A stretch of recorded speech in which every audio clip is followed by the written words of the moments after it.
Hello and welcome to Autodidact IS. Today's editorial topics are the poor state of India's fiscal federalism, the message for Biden, West Asia has moved on, death by Hodge, replacement level fertility achieved. जो first जो 3 है वो हमारा editorial से है और last वाला जो है ये फर्स्ट पेज पे दिया हुआ है, इंपॉर्टेंट था इसीलिए इसको हम लोग थोड़ा सा देख लेंगे. ठीक है, स्टार्ट करते हैं फर्स्ट से. The poor state of Indian federalism, Indian physical federalism का जो बात चल रही है इस आर्टिकल में जो राइटर है बेसिकली 3-4 पर्सपेक्टिव में ये बात की है. एक तो पहला पार्ट में हिस्टोरिकल बैकग्राउंड थोड़ा बात की है फेडरलिज्म के बारे में. दूसरा ये पॉलिटिसाइज इंस्टीट्यूशन, कैसे इंस्टीट्यूशन पॉलिटिसाइज हो गया उस पर बात किया है. और तीसरा है हमारा जो फिजिकल कैपेसिटी है स्टेट का वो कैसे धीरे धीरे डिटोरिएट कर रहा है. और इनइक्वालिटी चौथा जो लास्ट है डीपनिंग इनइक्वालिटी, ये कैसे हो रहा है. तो ये 4 टॉपिक के अंदर हम लोग इसको देखेंगे.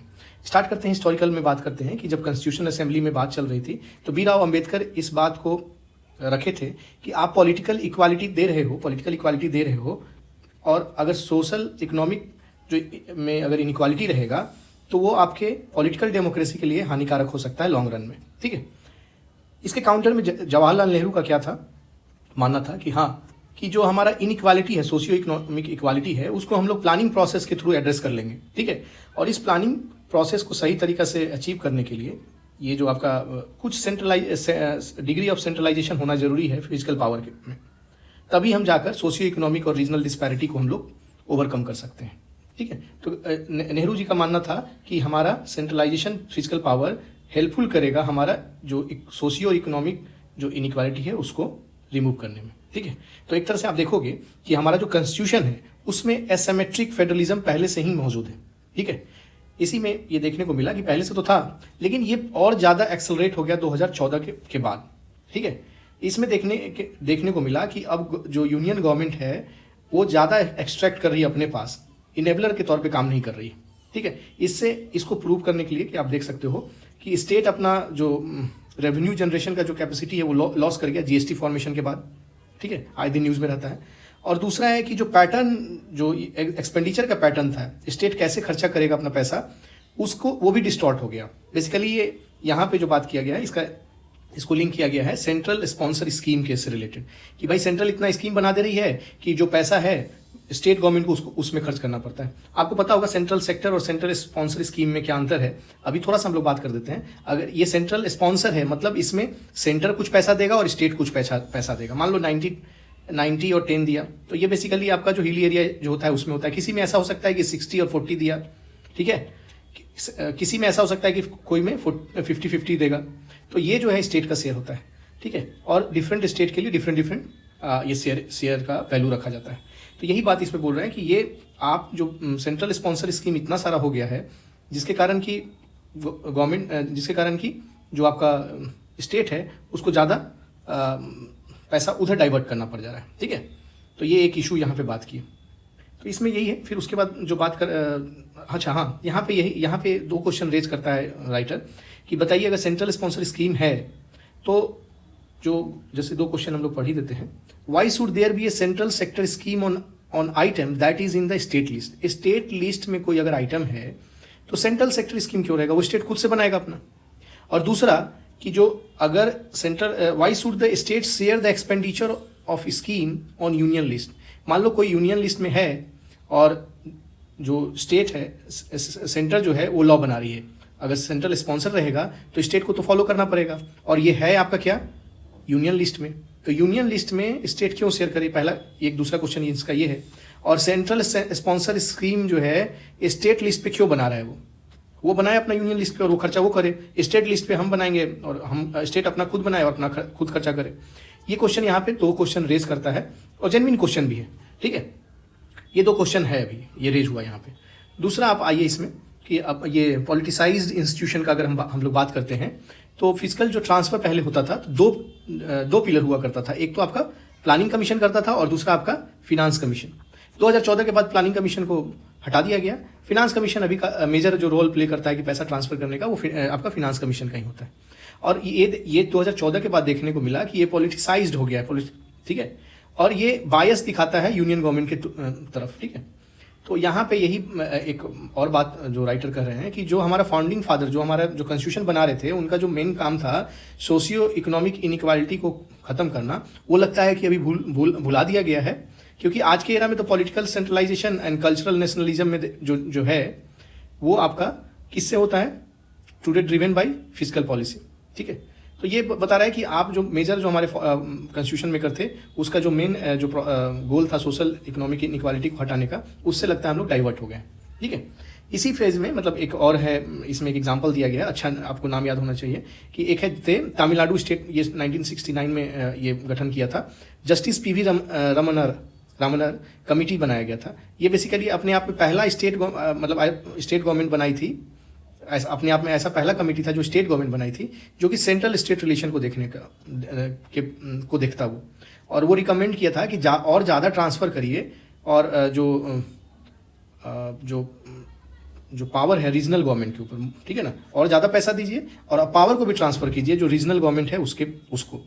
लेकिन इस बात को कोई एक्सेप्ट नहीं किया उस समय। ठीक है, ये बेसिकली ये बताना चाह रहे थे कि लास्ट में हम लोग जो कंक्लूड करेंगे तब इसको जोड़ देंगे आपको एक बार और। ठीक, यहाँ तक ये ध्यान रखिएगा। अब हम लोग थर्ड पिलर, जो थर्ड एस्पेक्ट था, थर्ड डायमेंशन जो था, उस पर फॉलोइंग आवर फिजिकल कैपेसिटी वाला पे जाते हैं। तो ये बात बताते हैं कि जो अभी जो स्टेट का कंडीशन है, जो अपना एक्सपेंडिचर जो अपने रेवेन्यू से फुलफिल नहीं कर पा रहा है, जो कैपेसिटी पहले था कि हम अपना रेवेन्यू जनरेट करें और उससे हम अपना खर्च कर लें। जैसे इसको एग्जाम्पल के तौर पे आप देख सकते हो कि अगर पहले उसका एक्सपेंडिचर 100 रुपया हुआ करता था, तो ये 69 रुपीज़ अपना रेवेन्यू से दे देता था, अपना रेवेन्यू से। लेकिन आज के डेट में ये क्या हो गया है कि 38 रुपीज़ ही अपना रेवेन्यू से दे पाता है, बाकी कहीं से बोरो करके देना पड़ेगा। तो देख लो यहाँ पे बोरो कितना करता था और यहाँ पे बोरो कितना करना पड़ रहा है, तो कैपेसिटी घटा। ये जो 69 रुपीज़ का बात जो चल रहा है वो 1955-56 का है, और 38 वाला जो है ये 1920 और 20 का ये बात चल रहा है। तो एक तरह से ये घटा है ना कैपेसिटी ये, और इसको और डेटा से ये प्रूव करेंगे इसमें। तो पहला बोले कि जीएसटी आया, एक तो जीएसटी चला गया, तो जीएसटी में जो आपका तीन प्रोडक्ट पे अभी भी स्टेट कलेक्ट करता है, तो उससे जो रेवेन्यू आता है ना वो स्टैग्नेंट है, 6% ऑफ जीडीपी, सिर्फ 6% है, और वो पिछले 10 साल से यही चल रहा है, उससे ज़्यादा नहीं आ पाता है। ठीक है ना, stagnant and 6% of GDP in past decade. ठीक है, तो आप इसमें कोई बढ़ोतरी नहीं होगा पहला। उसके बाद जो आप देख रहे होगे कि जो 14 फाइनेंस कमीशन जो है हमारा, वो डिवोल्यूशन बढ़ा दिया। पहले 32% ही, जैसे एक तरह से इसको समझ सकते हो कि जो सेंट्रल गवर्नमेंट के पास जो पैसा जाती थी, उसमें से पहले जो 32, मान लो 100 रुपये इसके पास गया, तो 32 रुपीज़ ही देता था स्टेट को, ये सारे स्टेट में फिर ये बटेगा। अभी क्या है कि 14 फाइनेंस कमीशन इसको बोला कि नहीं, आप 42 रुपये दो। ठीक है, 14 फाइनेंस कमीशन, 15 फाइनेंस कमीशन में कुछ और है, 1% उस JNK के लिए रख लिया गया है, लेकिन अभी इसको समझने के लिए इतना समझ सकते हो आप। ठीक है, तो ये जो 100 रुपया हुआ करता था, ये डिविजिबल पूल का है। ठीक है ना, डिविजिबल पूल में कुछ क्या क्या रहेगा वो अलग है, और एक नॉन डिविजिबल पूल भी है। इसके पास 2 पर्स है समझो, एक पर्स में जो पैसा जाएगा ना नॉन डिविजिबल पूल वाला में, इससे कुछ भी नहीं देगा ये। ठीक है ना, इससे स्टेट को नहीं देगा, स्टेट को कुछ भी नहीं देने वाला है ये, सिर्फ इससे देगा। ये डिविजिबल पूल है और ये नॉन डिविजिबल पूल है ये वाला। तो डिविजिबल पूल में क्या क्या डाला जाता है वो अलग चीज है, और नॉन डिविजिबल में जो है वो अलग चीज होता है। तो जैसे नॉन डिविजिबल में इसमें एग्जांपल किया कि सेस एंड सरचार्ज को इसमें नॉन डिविजिबल में डाल दिया गया। ठीक है, और देखा गया कि 2020 के मुताबिक 2021 में ये जो नॉन डिविजिबल पूल में जो बढ़ोतरी हुआ, उसके कारण सेंट्रल को ग्रॉस टैक्स रेवेन्यू में इतना परसेंटेज का बढ़ोतरी हो गया। पहले 20 में 9.43 था, अभी 15.7% का इसको बढ़ोतरी मिल रहा है। ठीक है, तो यही चीज बात कर रहा है कि सर आप तो मेरे को डिवोल्यूशन ज्यादा करा दिए, लेकिन फायदा आप ही को हो रहा है। एक चीज और इसमें अभी पता चलेगा हम लोग को कि कॉर्पोरेट टैक्स जो है, जो इसका पार्ट हुआ करता था, ठीक है ना, डिविजिबल पूल में, मतलब इसी से स्टेट को मिलने वाला था, उसका जो परसेंटेज टैक्स जो है 35% से आप 25% घटा दिए हो। तो ऑफकोर्स ये जो 10% घटा, जो 10% कॉर्पोरेट से पैसा आता, वो जो सारे स्टेट में बढ़ता, वो तो घट गया। तो डिविजिबल पूल में घट रहा है और नॉन डिविजिबल पूल में स्टेट को सेंटर को फायदा हो रहा है। ठीक है, इसके अलावा आप जीएसटी कंपनसेशन भी घट गया, अब खत्म कर दिया गया है। ठीक है, वो बेसिकली 5 साल के लिए ही था, तो मतलब अभी इसका यूज है नहीं, तो ये भी आपको एक जो बर्डन हो जा रहा है स्टेट को फाइनेंस करने में अपना। उसके बाद एक और है कि यहाँ पे है, स्टेट आर फोर्स टू पे differential interest about 10% against 7% by union for market borrowing. Market borrowing पे जो पहले ये डिफरेंशियल इंटरेस्ट 7% देना पड़ता था स्टेट को, अब वो 10% दे रहा है। तो अब ये 3% फिर अगला बर्डन इसको पड़ गया स्टेट को, ठीक है। उसके बाद अगला है कि जो सेंट्रल स्पॉन्सर स्कीम था, जो one size fit all approach जो आप रखते हो कि एक जगह सेंटर बनाया और सब जगह लागू कर रहे हो, इसके कारण क्या हो गया कि एक तो आप देख रहे हो कि जो आपका एक पार्टिकुलर स्टेट का जो इलेक्टेड मेंबर है उसका बात नहीं रहा, उसको अंडरमाइन आप कर रहे हो। Electorally mandate democratic politics of state को आप अंडरमाइन कर रहे हो। दूसरा ये है कि अभी जो स्टेट है सिर्फ इंप्लीमेंटिंग एजेंसी बन के रह गया यूनियन का, ठीक है। वो अपना ऑटोनॉमी जो है खो चुका है धीरे धीरे और खो रहा है। तो ये दो बात है सेंट्रल स्पॉन्सर स्कीम का, जब अगर बात करोगे तो ये ध्यान में रखना है। ये दो इंपॉर्टेंट पॉइंट है जिसको आप इंटरकनेक्ट कर सकते हो आंसर राइटिंग के टाइम में, ठीक है। इसके बाद एक और बात करता है कि जो आप हमारा जो डाइवर्ट होता है, जो ऊपर में भी बात किए थे कि जो हमारा सेंट्रल स्पॉन्सर स्कीम के लिए जो हम पैसा डाइवर्ट करते हैं उससे स्टेट का अपना रिसोर्स जो है वो घटने लगता है, ठीक है। अपना रिसोर्स घटने लगता है इसमें, ठीक है। अगला है इसमें एक इंपॉर्टेंट जो मैसेज है जो आपको याद रखना होगा, एग्जाम के लिए कैरी फॉरवर्ड करना होगा कि कोई भी स्कीम जो स्टेट बनाएगा वो ज़्यादा बेनिफिशियल होगा पॉवर्टी घटाने के लिए, इनइक्वालिटी घटाने के लिए और वेलबींग को अच्छा करने के लिए। ध्यान रखिएगा क्या बोले, अगर स्टेट अपना स्कीम खुद बनाएगा तो वो स्कीम ज़्यादा बेनिफिशियल होगा, ठीक है ना, ये ध्यान रखिएगा। एक एक्चुअल में ये बॉटम अप्रोच बता रहा है, टॉप टू बॉटम नहीं, बॉटम से अप। सेंटर बनाया और स्टेट में लागू कर दिया सब में, है ना। तो इसके लिए ये बोल रहा है नहीं, ऐसा नहीं होना चाहिए, नीचे से आना चाहिए, स्टेट खुद अपना बनाए, ठीक है ना। इसी को बॉटम अप अप्रोच का बात ये एक्चुअल में हो रहा है यहाँ पे।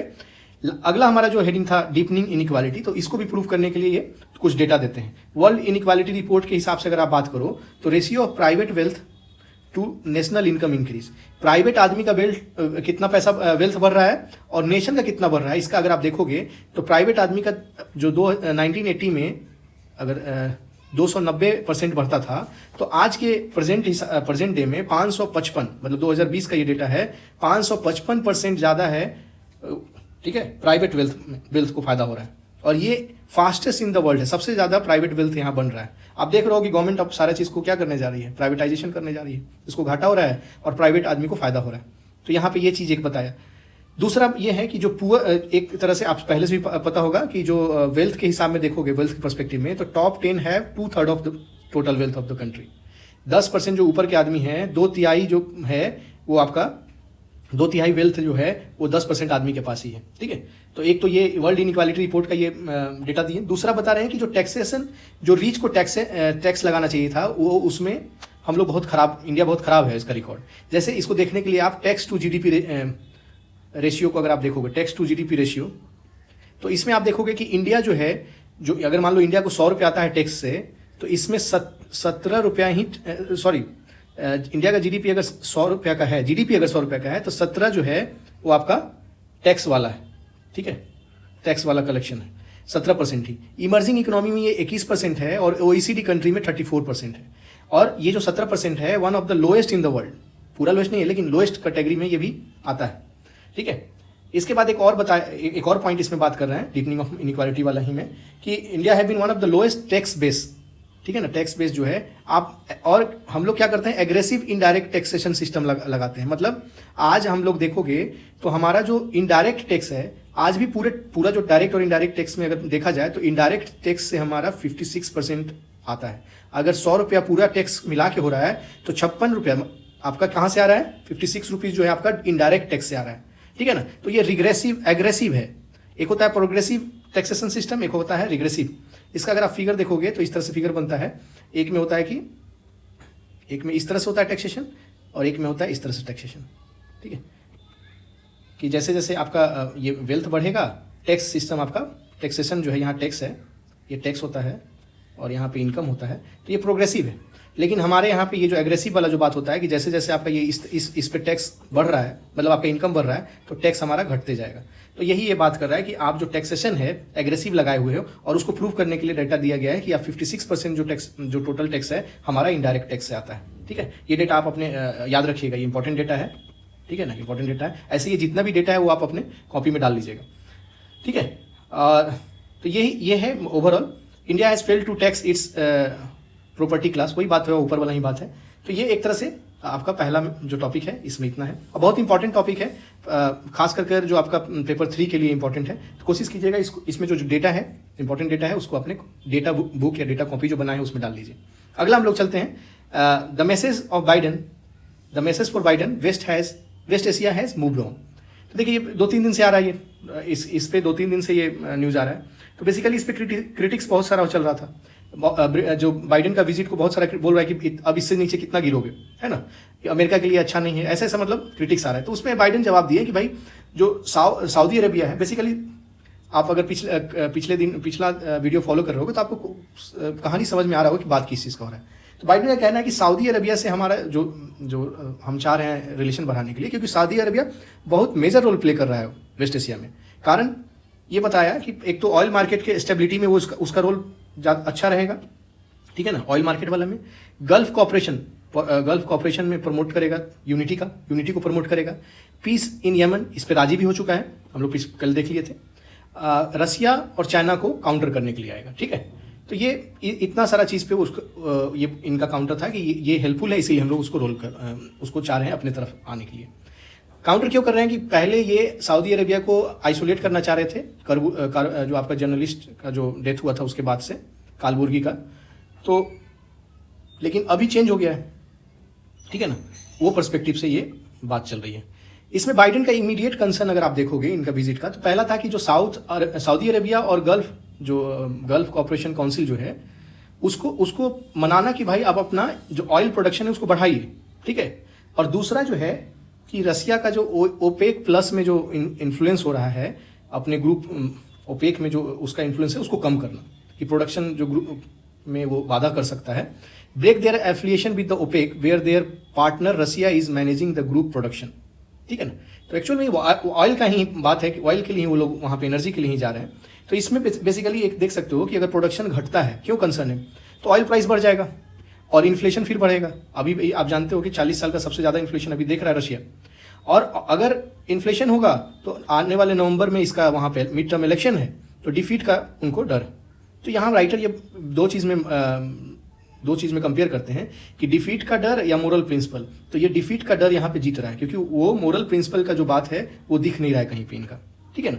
आपका डिफीट वाला जो बात है कि हम कहीं वहाँ से हार नहीं जाएं, और डेमोक्रेटिक पार्टी फिर जीत पाएगा कि नहीं, रिपब्लिक को प्लस फिर उसको आगे फ्रंट मिल जाएगा, ठीक है। तो इसमें अगला जो इसमें बात किया गया कि आउटलुक क्या है इसमें, ठीक है।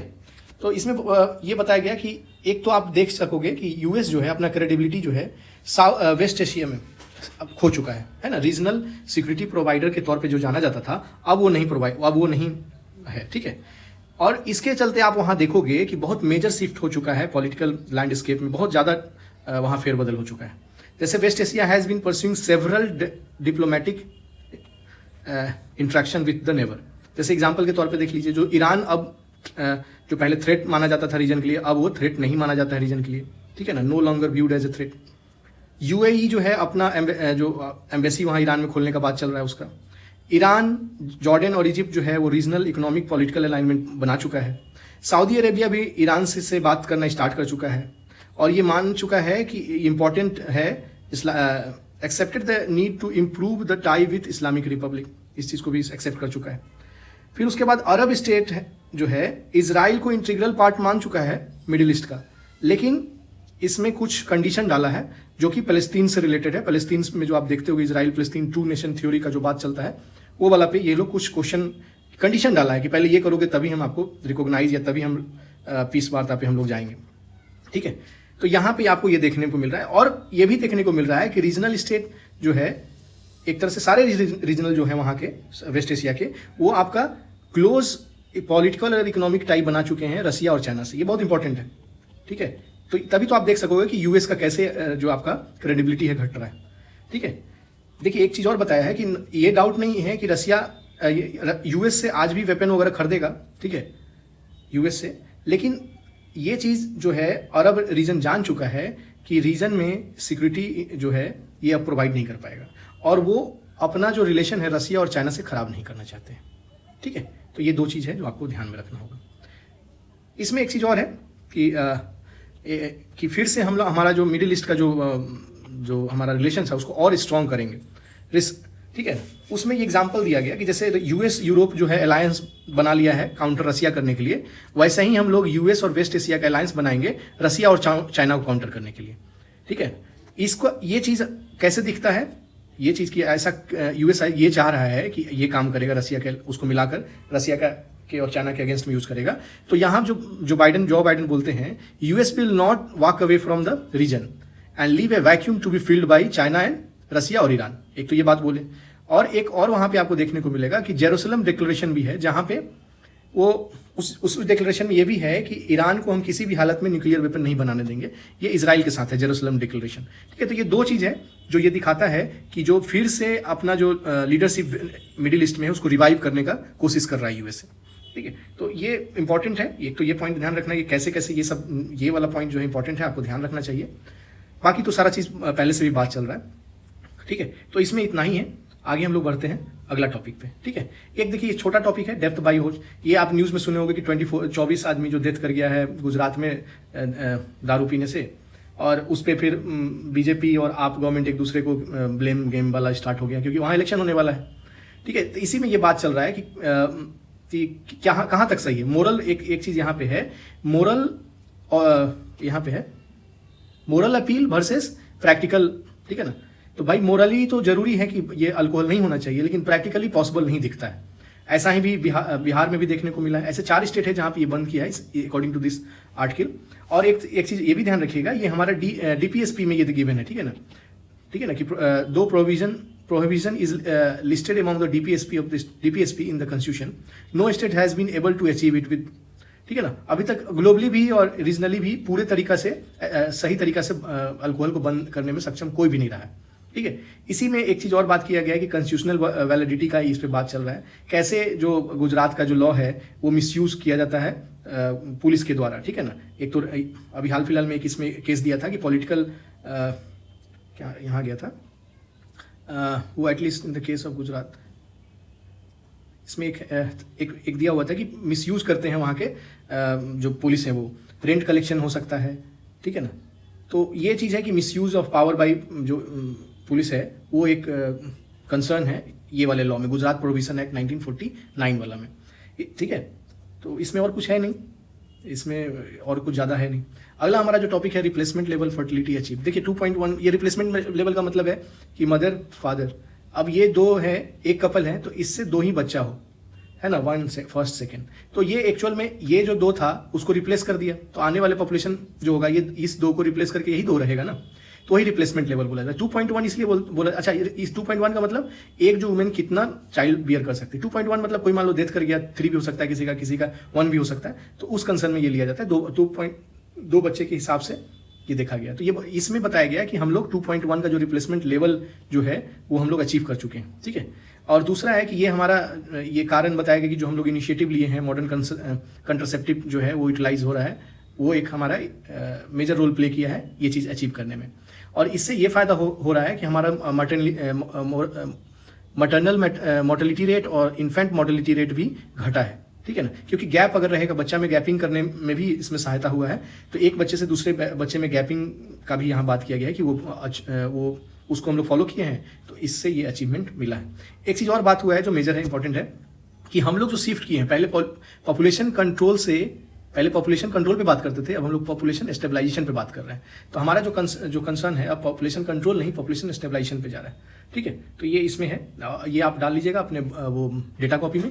एक पूरे के पूरे में हो गया 31 state and UT have total fertility rate इतना और लेस, ठीक है ना। तो इंपॉर्टेंट डेटा था। इसके अलावा आपको जो देखना होगा, आप आज के न्यूज़ में एससी जो है ये एक्चुअल में ये क्या नाम है, मनी लॉन्ड्रिंग जो है, मनी लॉन्ड्रिंग एक्ट के बारे में है, तो इसको आपको एक देख लेना होगा। अभी फर्स्ट पेज में है ये दिया होगा, ठीक है। और इसको एज अगर आप prevention of money laundering act है एक तरह से, तो इसमें जो मनी लॉन्ड्रिंग को टेररिज्म से ये जो सुप्रीम कोर्ट इक्वल किए हैं कि वो भी टेररिज्म जैसा ही है, हिंड्रस देन टेररिज्म, ठीक है। तो एक बार गो थ्रू हो लीजिएगा। और एक बहुत अच्छा आर्टिकल है फॉरेस्ट राइट एक्ट, ठीक है ना, ये बेसिकली जो उड़ीसा है 2024 में फुल्ली तरीका से लागू करने वाला है। तो आप इसका जो मेजर पॉइंट है, क्योंकि ये इंपॉर्टेंट है, पेपर 3 के लिए इंपॉर्टेंट है, तो आप इसको देख लीजिएगा कि फॉरेस्ट राइट एक्ट है क्या, उसमें क्या क्या होता है, तो वो जरूरी है, आंसर राइटिंग में आपको काम आएगा। तो ये 2 एक्ट आप खुद से, ये जो 2 आर्टिकल है खुद से पढ़ लीजिएगा। बाकी आज के लिए जो 4 आर्टिकल है इतना ही है। Thank you.